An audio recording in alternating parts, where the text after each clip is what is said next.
నువ్వు ఇందాక మాటలో అన్నప్పుడు, నేనే డాక్టర్ అయ్యుండి, నాకే ఏదో డిసీజ్ ఆర్ ఏదో వ్యాధి, ఏదో రోగం వస్తే నేను ఇంకొకరిని ఎలా ట్రీట్ చేయగలను? నాకు ఆ సెల్ఫ్ కాన్ఫిడెన్స్ లూజ్ అయిపోయింది అన్నట్టుగా అనిపిచ్చింది నీ మాటల్లో. అంతేనా? ఫస్ట్ చాలా బాధపడ్డాను మేడం.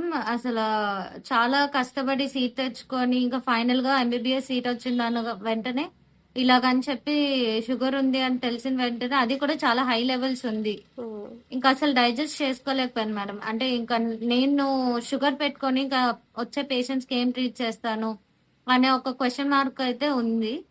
అప్పుడు చాలా లో ఫీల్ అయ్యాను మేడం.